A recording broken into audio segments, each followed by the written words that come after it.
얼마 전에 제가 추석차 제 고향이 함안입니다. 경남 함안인데 저는 20대까지 교회를 한 번도 나간 적이 없는 청년이었습니다. 그런데 이 자리에 하나님께서 저를 세우셨습니다. 저는 경남 함안에는 정말 복음률이 정말 그렇지 않은 적습니다. 그래서 제가 태어났을 때 우리 동네에는 교회가 없었습니다. 지금 딱 하나 있는데요. 정말 동네 사람이 교회를 안 갑니다. 예. 그러한 곳에서 태어나서 21세 때 국가의 부름을 받고 군에 가게 되어서 교회를 나갈 수 있는 기회들이 생겼습니다. 그렇지만 교회를 나가봤지만 예수님이 저희 죄를 위해서 죽으시고 부활하셨다는 그 복음의 내용이 도저히 받아들일 수가 없었습니다. 그런데 어느 날 동료 친구가 갑자기 죽게 되었어요, 사고로. 제가 20대에 안 죽는 줄 알았어요. 그런데 20대의 죽음이 갑자기 찾아오더라고요. 그 후 굉장히 죽음에 대한 공포감에 쌓이기 시작했습니다. 저는 대학 때 미술 교육과를 나왔고 사범대를 나왔는데 저의 꿈은 유명한 예술가였어요. 그런데 갑자기 죽음이 찾아온다는 걸 알고 너무 두려운 거예요. 그 후 친구한테 복음을 듣고 정말 영원한 생명이 있다는 사실을 알게 되었을 때 하나님께서 제 마음을 문을 여시고 예수님을 받아들이는 사건들이 있습니다. 그 후 제 삶은 완전히 변화가 생겼어요. 그리고 너무 기쁘고 말할 수 없는 기쁨들이 찾아왔는데, 그리고 대학에 복학을 해서 제가 미술을 했다고 했잖아요. 작품을 하는데 그 후부터는 작품이 완전히 바뀌어서 성경 말씀을 작품하는데 이렇게 작품을 하기 시작했어요. 그런데 이상한 일이 생긴 거예요. 국전에도 입선을 하고 이렇게 갑자기 계속 작품을 발표를 하는데 하나님께서 저를 사용해 주시기 시작하셨습니다. 그 어떤 일이 있었냐면은 유학의 길이 열렸고요. 유학을 제가 일본으로 가게 되었어요. 그래서 3년간의 유학을 준비를 했는데 불현듯 8년을 일본에서 있게 되었고 또 일본에 대한 전혀 관심이 없습니다. 그런데 일본 선교 현장을 알게 되었고, 그래서 하나님께서 특별히 일본 선교에 대한 마음을 주셨는데 8년째 될 때 다시 비자 문제로 한국에 들어오게 되었습니다.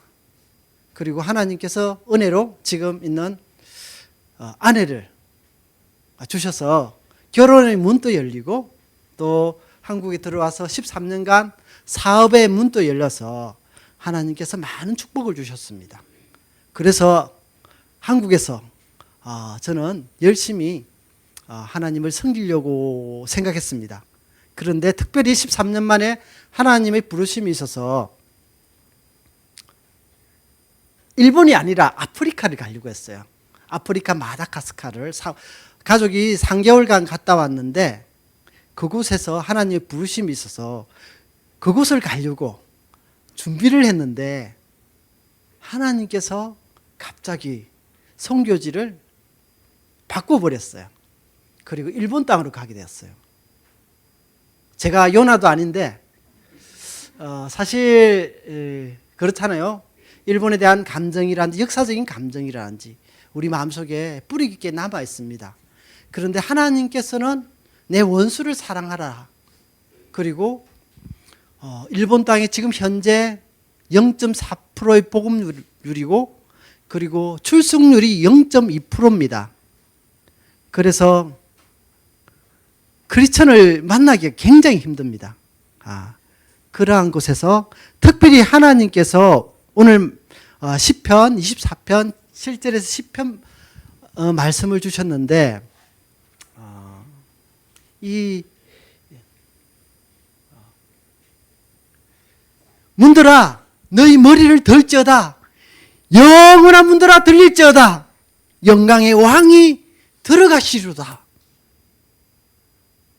이게 다윗이 법궤를 들고 들어갈 때 다윗성으로 들어가는 내용인데 전혀 일본하고 전혀 관계가 없습니다. 그런데 갑자기 하나님께서 문들아 너희 머리를 들지어다.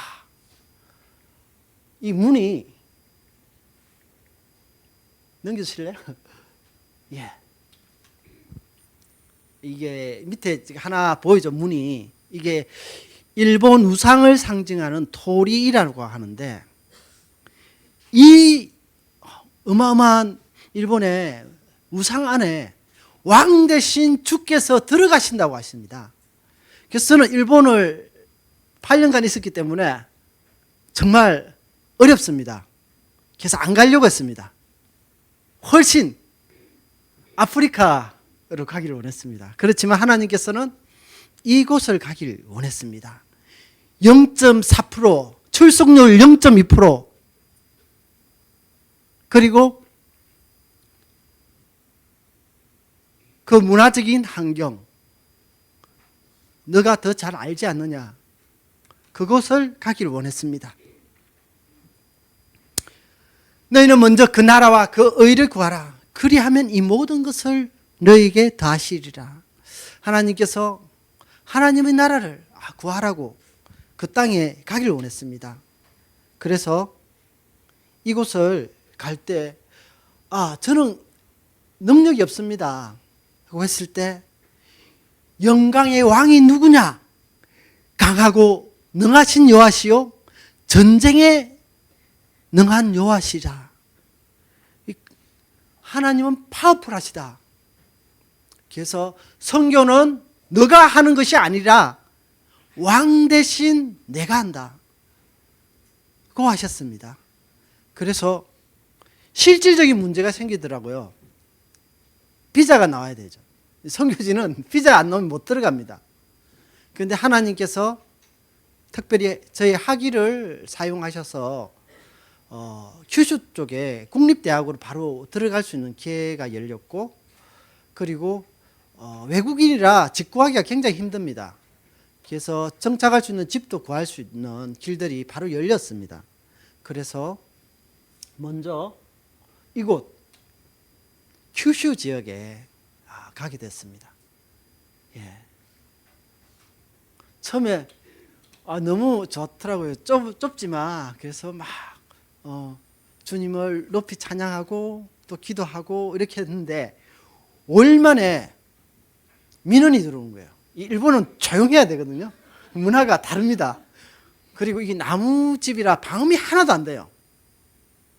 그런 어려움이 있습니다. 그런 가운데 정말 어려운 가운데 있었는데 4년 동안 많은 일이 있었겠죠. 그런데 정말 인상이 남는 에피소드를 하나 소개하고자 합니다.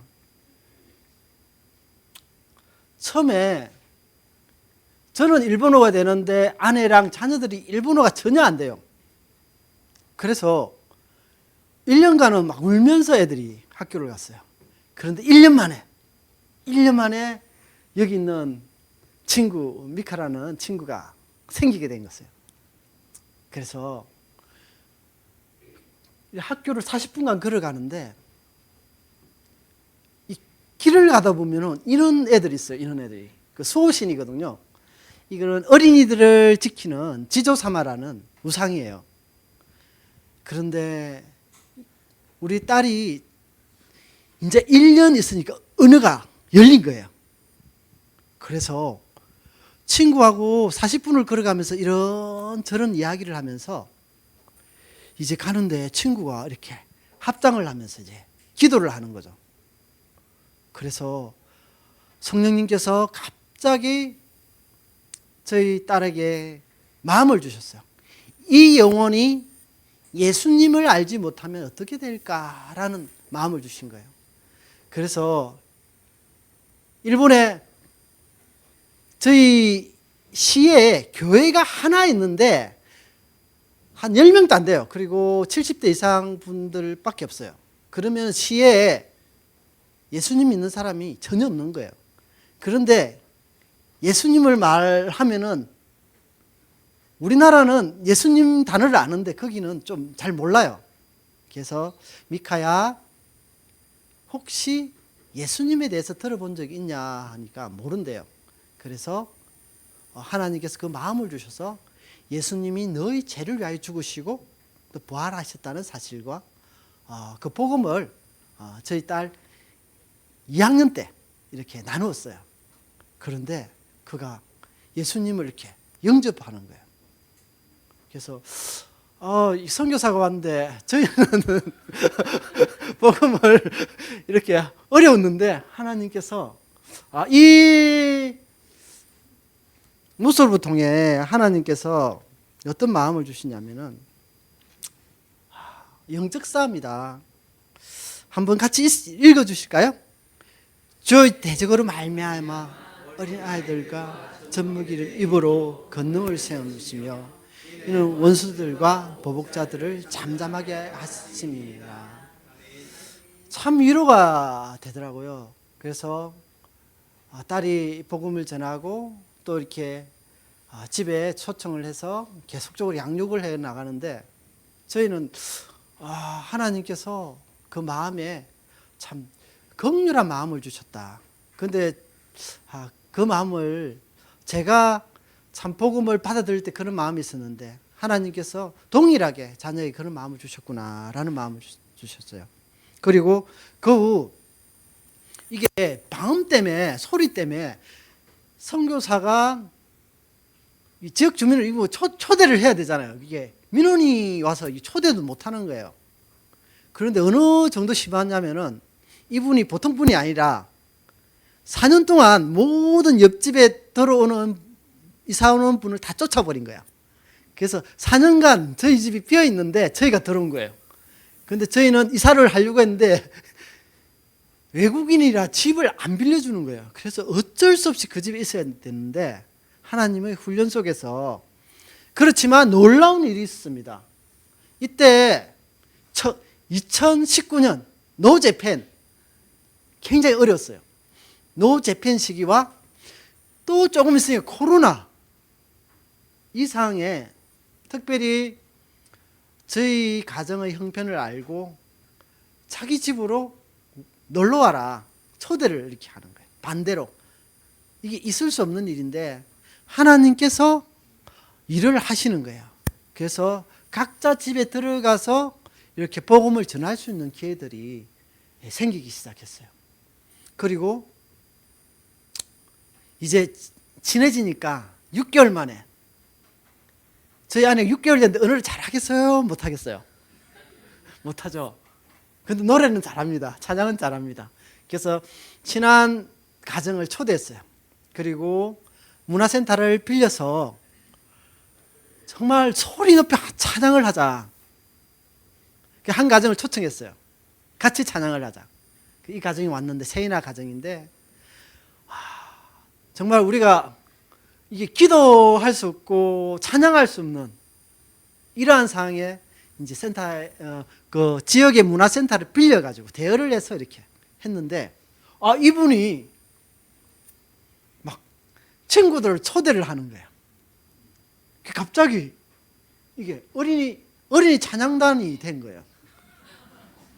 그래서 코로나 기간에도 너무 이렇게 학교도 못 가니까 좀 안 되냐 해서 이렇게 지역 주민들을 모아서 이렇게 모임을 시작하게 됐습니다.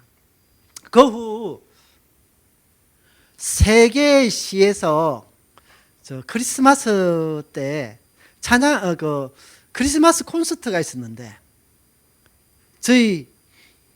저희가 어린이 찬양팀이 돼 버린 거죠. 그러니까 이분들은 크리스찬이 아니에요.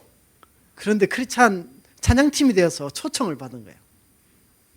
그래서 아내도 높이 이렇게 광장에서 막 찬양을 하고 그리고 아이들도 이렇게 찬양을 했어요. 정말 문들아 머리를 들지어다.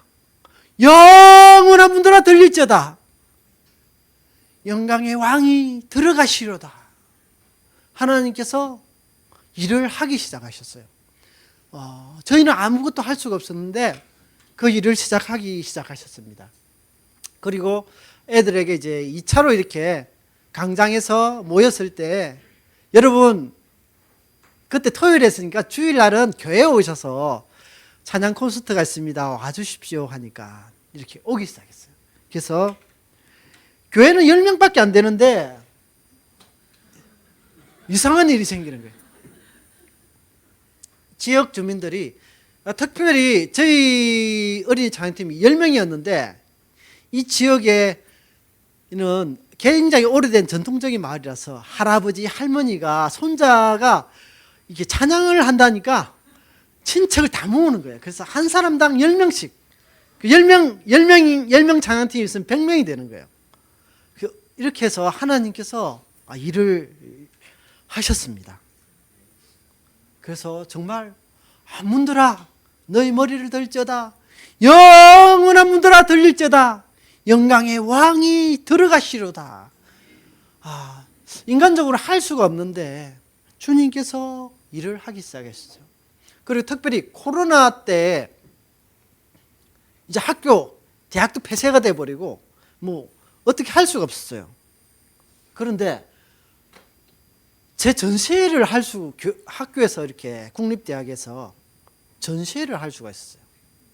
그래서 첫 번째는 엘리야의 기도탑인데 이게 좀 벽돌같이 보이죠. 이게 무릎 사이에 작은 구름을 찾는 기도의 모습인데 이게 쌓여 있는 모습이고 여기는 슬기로운 5처녀 이야기예요.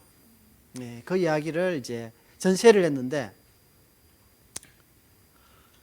그 전시회할 때 특별히 우리 아들 반에 일본에서 최고 명인 인간문화재 국보가 우리 아들 친구 아버지인 거예요. 그분이 일본에서 너무 유명하셔서 이렇게 저를 찾아오셔서 이렇게 한을 하나 두셨어요. 전시장에.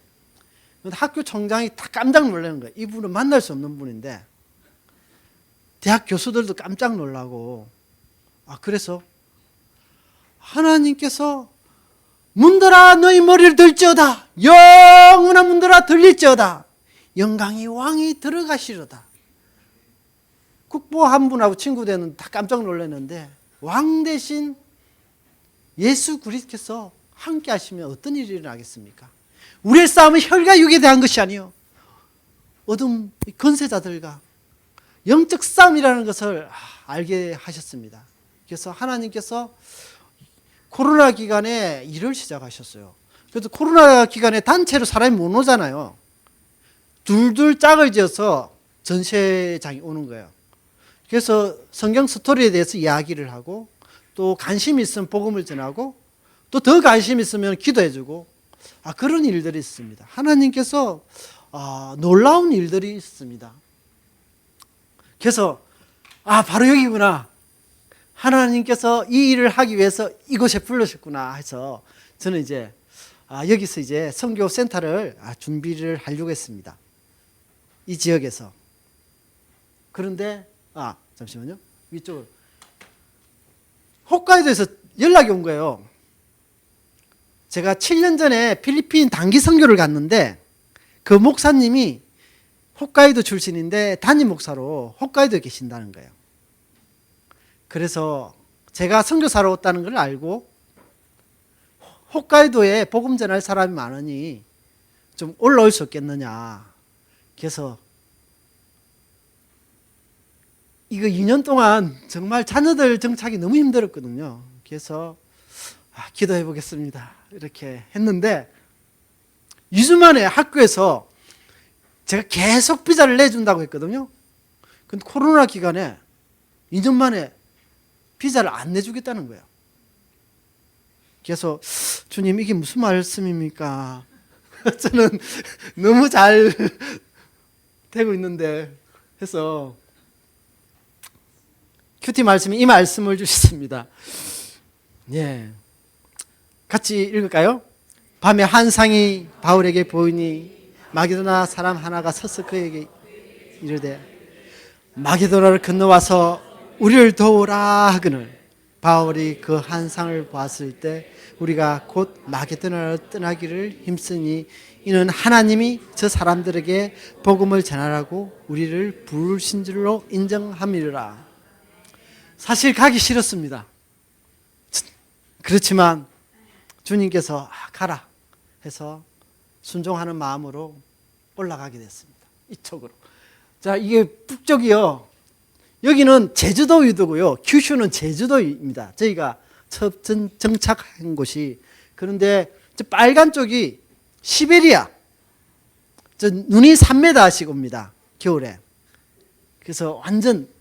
그리고 이 홋카이도는 우리 한반도에 강원도를 뺀 사이즈입니다. 굉장히 큽니다. 예, 그 중심이 삿포로입니다. 그래서 저희는 삿포로 교회로 가게 되었습니다. 삿포로 교회를 갔는데 이제 목사님이 나와야 되잖아요. 그런데 목사님이 폐렴이 와가지고 바로 입원을 하게 됩니다. 급성 폐렴으로. 그런데 그 후 또 너무 안 좋아서 1년을 다른 지역으로 후송을 간 거예요. 갑자기 교회 목사님이 안 계신 거예요.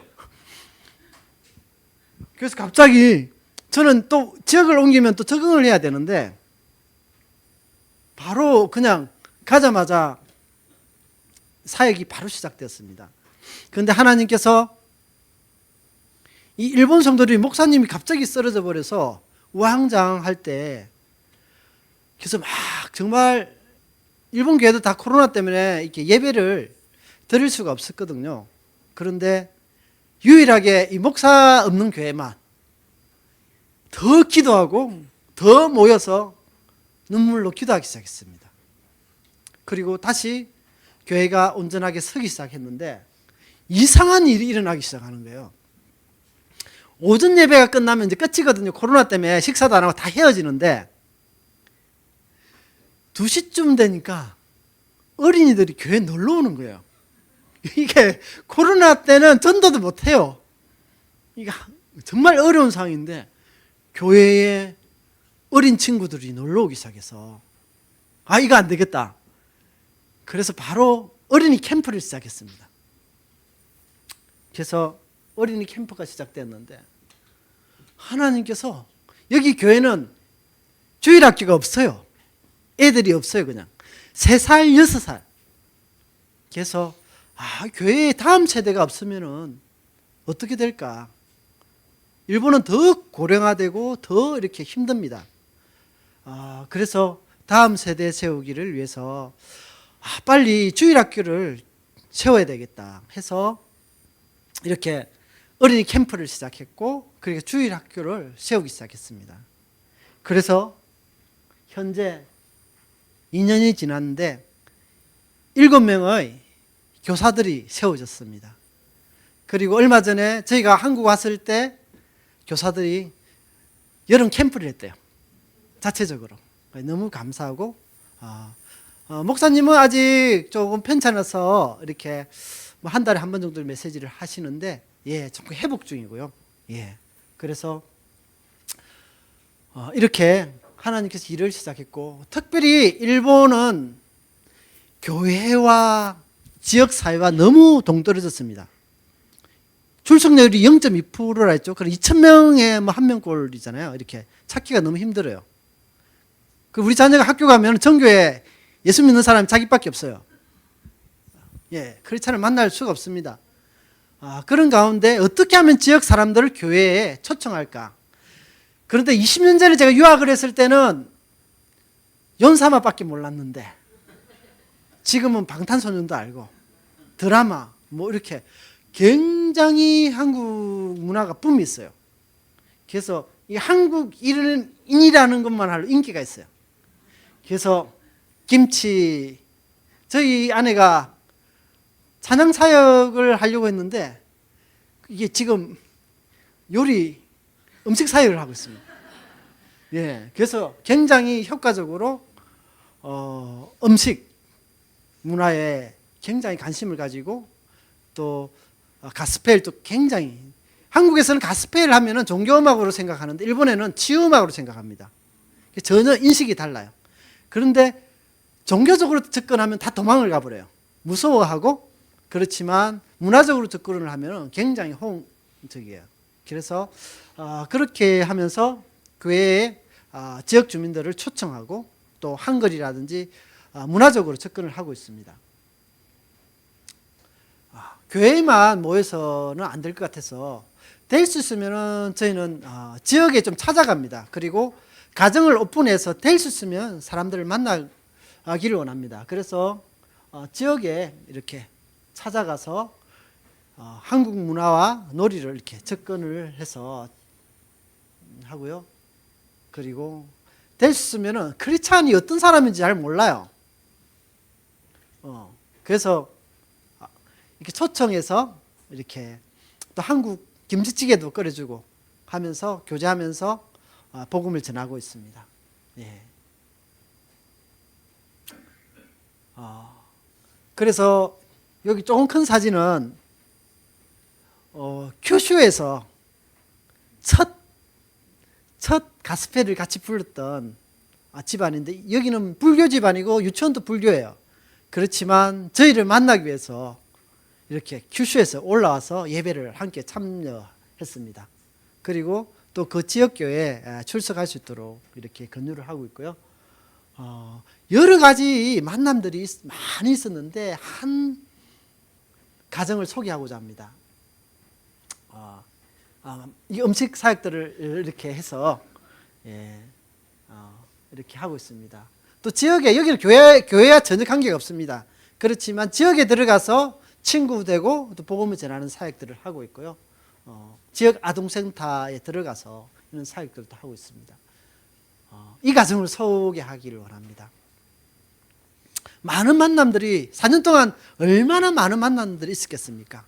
그리고 하나님께서 저희가 만나려고 한 게 아니라 계속적인 만남들이 있습니다. 그런데 딱 한 가정을 소개하고자 합니다.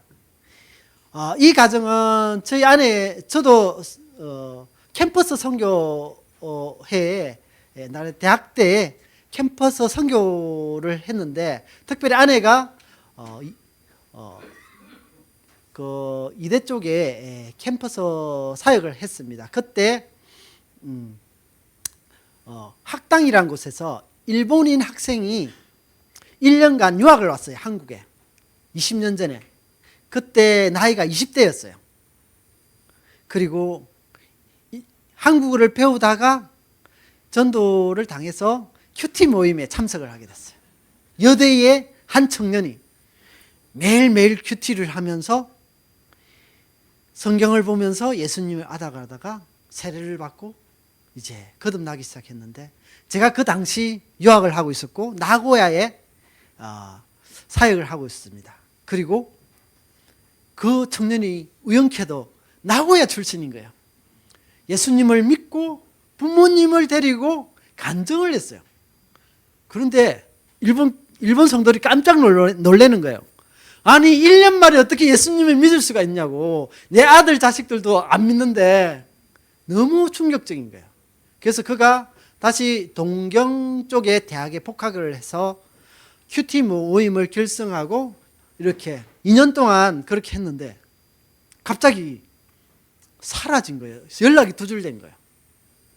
그리고 18년이 지났는데 저희가 북쪽으로 올라갔습니다. 이분은 나고야 사람입니다. 북쪽에 올라갔는데 이분이 고등학교 선생님, 영어 선생님이 된 거예요.